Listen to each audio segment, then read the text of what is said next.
Nick Payne. Un artiste.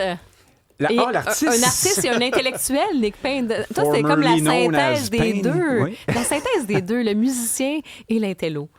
On aime Peut-être. ça. Je suis entrepreneur aussi, puis je pense Oui, que c'est c'est vrai. ça, être un artiste. Hey. D'abord. Ça m'a beaucoup intéressé le dossier dans le Journal de Montréal sur la précarité Oui. plus grande qu'avant, semble-t-il, Oui. des artistes. C'est un sujet qui est digne d'intérêt. Je pense que le dossier était bien fait parce qu'on ne faisait que nous présenter une réalité. Puis ça touche tout le monde, en fait. Faut Ça vous dire nous intéresse, là. C'est- Je veux dire, pourquoi tu sais, pas? C'est ça. Juste rappeler, parce qu'effectivement, il y a eu ce grand dossier dans le Journal de Montréal en fin de semaine. Il y a beaucoup d'artistes qui ont pris la parole pour dire à quel point c'était quand même difficile. Juste rappeler que dans l'UDA, là, tu sais, le salaire moyen des membres de l'Union des artistes, c'est moins de 20 000 $. Et ceux qui écrivent, c'est à peu près, là, c'est moins de 10 000 $ Les par auteurs, année. c'est tout petit. Donc, Ouais. il faut élargir tout ça. Mais ça touche tout le monde, parce que des gens qui disaient, ben battez-vous le derrière, faites autre chose. Puis en même temps, on aime nos artistes, on aime aller les applaudir, on aime la musique, tu sais, il y a les séries, tout ça. Mais moi, j'en suis. Hein. Des fois, j'ai envie de leur dire ça aussi. C'est-à-dire que si j'étais conseiller à l'image ou conseiller politique d'un ou l'autre de ces artistes qui est sorti puis qui a dit ben, c'est bien effrayant, moi, je suis obligé de retourner étudier pour être avocate dans le cas de... ben, elle n'a pas dit c'est bien effrayant, mais tout de même, c'est une des deux sœurs Boulay. Là. Bon, il y en a d'autres. Je leur aurais dit laisse faire. Tu sais, c'est pas... Parce que ce sont des entrepreneurs. Quand tu es entrepreneur, tu prends un risque. Tu as choisi un domaine où il n'y en a pas de sécurité d'emploi, mais sky is the limit. Si ton affaire fonctionne bien et ou si tu travailles extrêmement fort et un heureux mélange des deux, si tu es chanceux. Et de chance, et de c'est ça. opportunité. Là, ça va très bien aller. Et j'aurais aimé qu'il existe une statistique sur le bottin de l'Union des artistes concernant ceux qui... Disons, ceux qui gagnent leur vie, qui font de la télé, qui vendent des livres, et non pas l'ensemble de la cohorte dans laquelle il y a aussi plusieurs wannabes, on va se le dire, des gens qui n'ont peut-être pas tout à fait assez de talent pour vraiment percer, puis peut-être que le chiffre serait différent. Mais je sais bien que c'est difficile de gagner sa vie comme artiste, mais je pense que la vaste majorité de ceux qui nous écoutent pensent que c'est à peu près correct Il y a que 2 ce soit comme ça. qui gagnent plus que 150 000 par an. 287 membres du syndicat, là, en fait, qui font partie de l'UDA, qui gagnent C'est ça. plus que 100 000 $, alors qu'on compte 7 084 membres dans l'UDA. Ça donne une idée. Exactement. Mais c'est pas Mais- très clair ce qu'ils demandent, hein, parce que Ben, ils sont l'UDA où? est sorti, après, publiquement, à l'écrit, ne voulait pas donner d'entrevue. Tu sais, je pense qu'ils sont au courant qu'il y a des questions difficiles qui les attendent. C'est-à-dire, qu'est-ce que vous demandez précisément? Je veux dire, être un Mais artiste, il y ça a va... des choses qui sont... Oui, je comprends, mais être un artiste, ça va toujours être Ouais. choisir la vulnérabilité. C'est Ça va vrai. toujours être ça, ça a toujours été T'as ça. raison. Ça va, ça Tu as va bien toujours... choisi le mot, ça- vulnérabilité. Ça ne changera jamais. Et en réalité, pourquoi voudrait-on que ça change vraiment? Je veux dire, on veut les meilleurs, on veut ceux qui sont traversés par la volonté de le faire. On voudrait pas que ce soit un métier comme un autre. Ben, je C'est comprends. pas un métier comme un Et autre. qu'est-ce que tu stimules comme créativité, comme inspiration chez quelqu'un qui a une job de fonctionnaire avec une sécurité d'emploi et des prestations, ou en tout cas un plancher? Hein, Non, alors, c'est bien qu'on sache que c'est compliqué pour eux parce qu'il y a beaucoup de gens qui pensent effectivement que dès que tu es à la radio, à la télé, tu es très, très riche et tu fais la vie de pacha. Non, c'est pas le cas. Il y en a plusieurs, si c'est pas la plupart, qui ont des jobs à Mais c'est de l'extérieur moins, de ça. on va se le dire, c'est que c'est de moins en moins payant. Oui. C'est-à-dire que maintenant, le marché, il est comme international. Tu as des plateformes,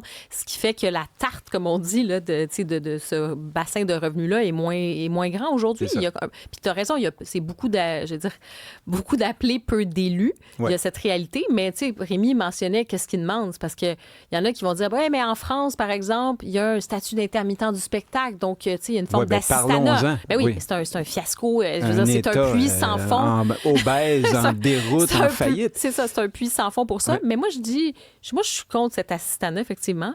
Mais je pense qu'on peut quand même faire plus, notamment, je ne sais pas ce que vous en pensez, mais tu sais, sur les fameuses plateformes, par exemple, tu sais, la fameuse taxe sur les services numériques. Quand le CRTC dit on devrait taxer 15 % et non seulement la taxe de vente pour créer de la richesse, pas pour faire de l'assistanat, mais pour produire du contenu local, québécois, ça va servir à ça. Et là, tu crées Faire des jobs. fonctionner la culture. Ben oui, parce que je veux dire, ils s'en mettent quand même plein les poches Oui. avec nous autres. Ah non, c'est ça. Mais ça, c'est un vrai problème. Mais c'est à prendre, je pense, de façon distincte de la complainte de l'artiste oui, qui c'est dit, ça. moi, j'aimerais avoir la sécurité d'un comptable ou d'un ben là, notaire. Ben, soit comptable ou notaire. C'est plate, mais il y a par ailleurs des comptables ou des notaires qui peuvent devenir auteurs aussi parce qu'ils ont vécu quelque chose, puis d'autres ont été en publicité ou d'autres ont fait d'autres. C'est bien aussi de travailler puis de vivre une vie, puis même des fois avoir des écueils, des obstacles, vivre la précarité pour créer. La semaine dernière, on a terminé la semaine avec Marie-Ève Beaulieu, qui est venue nous parler. C'est une comédienne. Ben justement, oui. Bon, et puis elle a un peu lancé le bal. Par la suite, il y a eu plein d'autres témoignages. Puis elle a raconté qu'elle, dans des bonnes années, elle fait 130 000, puis il y a des années où elle fait 5 000. Il y a un auditeur qui m'a écrit par la suite. Moi, j'étais rendu chez nous, là, puis il me dit, c'est quand même spécial. Il dit, moi, je suis travailleur autonome et j'entends quelqu'un à la radio me dire, et la formule est vraie, j'ai vérifié, j'attends que le téléphone sonne. Ben non, c'est ça. C'est une formule qui est sortie dans l'entrevue avec Marie-Ève Beaulieu. Puis je sais que ça marche différemment dans le métier, dans les arts. Puis c'est vrai que tu as un agent, puis c'est vrai que tu attends que le téléphone sonne. Mais c'est ça le problème. Peut-être aussi, il faut quand même être capable de l'admettre. Oui. J'ai rencontré, moi, plusieurs artistes, plusieurs acteurs qui décident un matin, ben, je vais créer mon rôle. Je vais écrire une pièce, je vais m'adjoindre des gens qui sont bons là-dedans, puis on va faire ça ensemble. Je ne dis pas que c'est facile, évidemment, mais la complainte, je pense que ça passe pas parce que des travailleurs autonomes et des entrepreneurs dans la société là, qui mangent leur bas pendant 10 ans, Oui. 20 ans, mais vraiment, là, tu sais, qui sont obligés d'aller vendre des bouteilles aux dépanneurs, qui mènent une vie, on est comme ça dans notre monde, on préserve les apparences, ils s'habillent bien, ils ont réussi à sauver les meubles, mais ils vivent de façon extrêmement précaire jusqu'au jour où ça finit par fonctionner. Ils endurent beaucoup de stress. Regarde, je vais peut-être être un petit peu en porte-à-faux avec vous. C'est que, puis ça, tu sais, Rémi, tu as raison de dire, c'est pas un métier comme un autre. Où j'ai l'impression qu'il y a beaucoup de jalousie. Tu sais, il y a du monde qui vont dire, ouais, les artistes, ça, parce qu'ils vivent la passion, ça vient chercher quelque chose en soi. Parce que des fois, les jobs, c'est pas toujours facile. La jalousie de vivre de son art. Oui, de son art. De... Donc, c'est comme s'ils devraient payer pour ça quelque part. Ben, tant pis pour vous. Mais excuse-moi, ça se peut, tu sais, dans la vie, il y en a qui ont tous les talents, comme toi. Hein, tu es un intello, tu es un artiste, musicien, et tout ça.